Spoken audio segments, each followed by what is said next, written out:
سب سے پہلے میں اپنی کلینک کی سیل لایا تھا. ہمارا ایک 63 مرلے کا کارنر کا پلاٹ پڑا تھا کہ ہمارے ذہن میں تھا کہ ہم سڑک پہ اس پہ پیٹرول پمپ بنائیں گے. والد صاحب اور والدہ نے میری خواہش مجھ پہ ڈال دی. طارق جس طرف چلے اسے چلنے دینا, جہاں جائے گا آگے نکل جائے گا. روحانیت ایک کائنات ہے, ایک دنیا ہے جہاں میں اب نہیں پہنچ سکا. اس موضوع پہ بات کریں, ہم چلتے رہیں گے.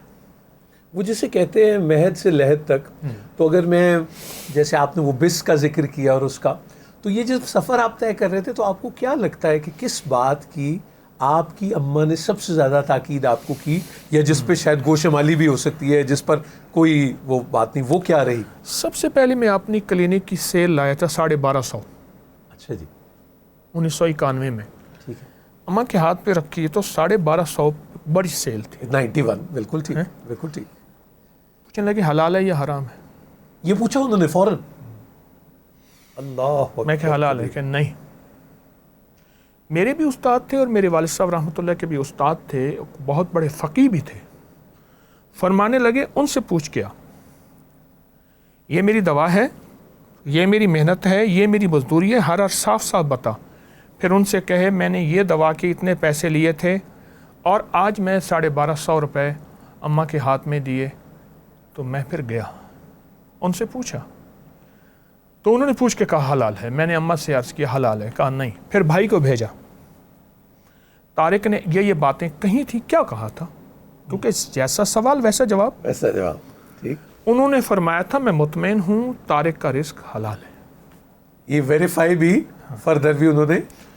والد صاحب کا وصال جب 97 میں ہوا تو ہمارا ایک 63 مرلے کا کارنر کا پلاٹ پڑا تھا کہ ہمارے ذہن میں تھا کہ ہم سڑک پہ اس پہ پیٹرول پمپ بنائیں گے.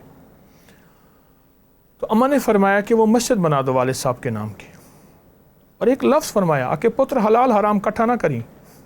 حلال حرام کٹھا نہ کریں, چندہ نہ لینا, بس جو آئے اس سے بنا, کسی سے چندے نہ لینا, کیا پتہ کس کا رزق کیسے ہو. پھر فرمایا رزق حرام کے لیے کافر مشرک ہو کے انہوں نے کعبہ کو آدھا کر دیا. جو حتیم ہے کعبے کا حصہ تھا, اتنے پیسے تھے نہیں, انہوں نے حلال رزق پہ کعبے کو تعمیر کیا.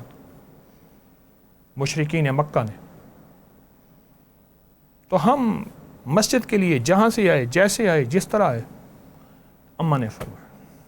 جو 1250 کی بات آپ 91 میں کہہ رہے ہیں, تو آپ نے گھر میں کیا دیکھا کہ یہ کتنی پرائرٹی ہوتی تھی آپ کے ابا جی اور اماں کے درمیان مکالمہ چیزوں کے بارے میں کیسے ہوتا تھا؟ اصل میں باپ دادا پردادا سے, میں کوئی رئیس اعظم تو نہیں کہتا, لیکن رزق کی خوشحالی تھی. جی. 1250 تھے کچھ نہیں, گھر میں آنے سے کوئی دھوم نہیں مچی. لیکن مجھے آج بھی وہ احساس یاد ہے کہ اماں نے فرمایا کہ 1250 جو ہے وہ حلال ہے یا حرام ہے. اور پھر والد صاحب بیٹھے تھے اور سب کچھ نہیں بولے, اس ساری کیفیت کو دیکھتے رہے. بس وہ خاموش رہے کہ مجھے احساس ہوا کہ ان کی منشا شامل ہے. لیکن جیسے والدین بچوں کے لیے کچھ کریئر پسند کرتے ہیں, کسی کو ڈاکٹر ہے یا انجینئر, آپ کے بارے میں کیا خواہش تھی ویسے, خاص طور پہ آپ کی اماں کی؟ میرے والد صاحب اور والدہ نے میری خواہش مجھ پہ ڈال دی. اچھا. ذہن میں تھا کہ معالج بنے, ڈاکٹر بنے, فلاں بنے. ہمارے والد صاحب کے ایک بہت مخلص تھے, ہائی کورٹ کے پرانے ریڈر تھے, جسٹس کے, ہائی کورٹ کے جج کے. ٹھیک. عزیز الرحمان صاحب فوت ہو گئے. ان کے لفظ مجھے یاد ہیں, جو انہوں نے لفظ والد صاحب کو 85-86 میں فرمایا, 1985-86 میں, کہ طارق جس طرف چلے اسے چلنے دینا, جہاں جائے گا آگے نکل جائے گا. اچھا, یہ انہوں نے عزیز الرحمان صاحب نے یہ بات. عزیز الرحمان صاحب. ٹھیک. والد صاحب نے فرمایا بیٹا تیرا جو انتخاب ہے, میں نے کہا میرا روحانیت اور حکمت کا انتخاب ہے. انہوں نے مجھے میرے حال پہ چھوڑ دیا اور میرے ساتھ ہمیشہ شفقت اور سرپرستی فرمائی والدین نے. ہم نے عموماً دیکھا ہے کہ ابا جی کا ایک وہ ذرا, یا وہ جیسے کہہ دیتے کہ ابا جی تیرے آمدے نے تو پھر میں دس نہیں آدھوں, تو آپ کے ہمیں وہ ڈسپلن کس کے ذمہ تھا, یا تھوڑا پٹائی اگر ہے تو وہ ہوئی کبھی, یا کچھ اس طرح؟ والد صاحب نے کبھی نہیں مارا. نہیں. اور والد صاحب نے سختی کبھی نہیں کی, بس آنکھ ہوتی تھی. آنکھ. اکھ ہے تا لکھ ہے، اکھ ہے تے لکھ ہے، آنکھ ہوتی تھی. والدہ کی ڈانٹ ڈپٹ بھی ہوتی تھی. لیکن والد صاحب کا ایک تھا کہ میں نے والد صاحب کو دیکھا صبح اٹھ کے تلاوت کرتے ہوئے یا کتابیں پڑھتے ہوئے. ذاتی لائبریری تھی، قلمی کتابیں تھیں، ہاتھ کی لکھی دوسری بھی. تو ان کو لٹریچر کا بہت شوق تھا، مطالعہ، ذکر، تسبیحات بھی، تلاوت بھی، اور ساتھ کتابیں بھی.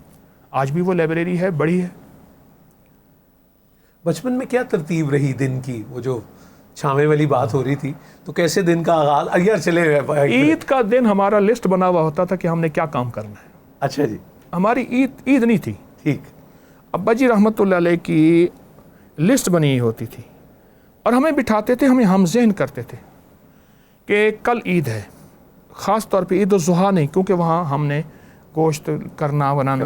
عید الفطر کی بات، چھوٹی عید جسے کہتے ہیں، اس میں لسٹ بنی ہوئی تھی کہ ہم نے یہ کام کر. مثلا ہم نے اس دفعہ آج ہمارے فلاں باغ میں جانا ہے، ہمارے باپ دادا کے باغات ہیں، آپ نے فلاں باغ میں جانا ہے، فلاں کام کرنا ہے. ہم نے اس دفعہ لائبریری کو چھانٹی کرنی ہے، لائبریری کی مرمت کرنی ہے، فلاں. کوئی فرصت نام کی یہ عید کی اسائنمنٹ ہے. عید کی. اچھا. کوئی آج تک سینما نہیں گیا، لوڈو نہیں کھیلی، کیرم بورڈ نہیں کھیلا، بلیئرڈ، گلیاں، وہ گلی ڈنڈا بھی نہیں، زندگی میں کرکٹ، ہاکی، کچھ نہیں. جو مجھے کتاب عید کی عیدی ملتی تھی میں کتابیں خریدتا تھا. میں اپنے بیٹوں کو دکھاتا ہوں، میری باقاعدہ کتاب عید کی عیدی، اس پہ لکھا ہوا ہے 2 روپے کی کتاب خریدی، 2.5 روپے کی خریدی. ایک صاحب تھے، وہ عید کارڈ بیچتے تھے. ٹھیک ہے. ان کے پاس یہ کتابیں بھی ہوتی تھیں، تو وہ عید کے دن بھی دکان کھولتے تھے. مجھے نام یاد ہے، مشتاق بک ڈپو. اچھا جی. تو ان سے وہ کتابیں لیتا تھا، اور جب تک کتاب پوری پڑھ نہیں لیتا تھا چین نہیں آتا تھا. ہمارے سمن آباد کی چھوٹی مارکیٹ میں ایک ویرائٹی لائبریری تھی، تو ہم نے بڑی اسی طرح بائنڈنگ کی کتابیں لیں. اور وہ جو صاحب تھے، وہ کہاں ہو، وہ اتنے سلیقے کرینے اور پیار سے بات کرتے تھے. بابو بابو کون سی چاہیے، وہ سارا. میں آج سوچتا ہوں کہ وہ لہجہ اتنا آپ پہ اثر کرتا ہے کہ وہ بھی پھر تربیت کا حصہ ہو جاتا ہے. یہ بتائیے کہ اب آج کل میں یہ بات ہو رہی ہے کہ جسے ہم تعلیم یافتہ اور تربیت یافتہ کہتے ہیں، کیسے آپ اپنی اماں کو دیکھیں گے اس معاملے میں؟ اسکول، مدرسہ، یا کیا، کیسے، کتنا دیکھا؟ یا ہمارے گھر میں نے عرض کیا نا کہ ایک تو حلال حرام پہ بہت نظر تھی، کیونکہ جو بڑے تھے ہمارے خاندان، وہ درویشی تھی، تجارت تھی، ذمہ دارہ تھا. 3 شعبے چلے آ رہے ہیں خاندانی. اچھا، خاندان میں چیز دیکھی کہ اماں رحمۃ اللہ علیہ ایک دفعہ نا ازاربند ڈالنے والی وہ کنچی نہیں ہوتی، نالے پوڑی، ہم وہ جو پنجابی میں، وہ میرا بھائی کسی ساتھ والے گھر سے اٹھا کے لے آیا. بچہ تھا، کھیلتے کھیلتے. اماں نے اس کو لیا اور ساتھ والے گھر میں گئیں اور کہا میرے بیٹے نے بہت غلطی کی. اور بیٹا بھی 7-8 سال کا، 9 سال کا تقریباً. اور اس سے کہا معافی مانگ. اس بیچارے نے ایسے چھوٹے سے ہاتھوں سے معافی مانگی. اللہ اکبر. پھر ایک واقعہ سناتی تھی. ایک بہت بڑا ڈاکو تھا، تو آخری وقت میں جب تختہ دار میں اس کو پھندے کا وقت تھا، تو اس سے پوچھا تیری کوئی آخری خواہش؟ تو اس نے کہا اماں سے میری ملاقات کرا دے. بوڑھی اماں ہانپتی کامتی آئی، تو اس نے کہا اماں کے کان میں نے بات کہنی ہے. تو کان میں کہتے اس نے اماں کا کان منہ میں لے لیا، اتنا کاٹا کہ کان منہ میں آ گیا. اماں خونم خون ہو گئی.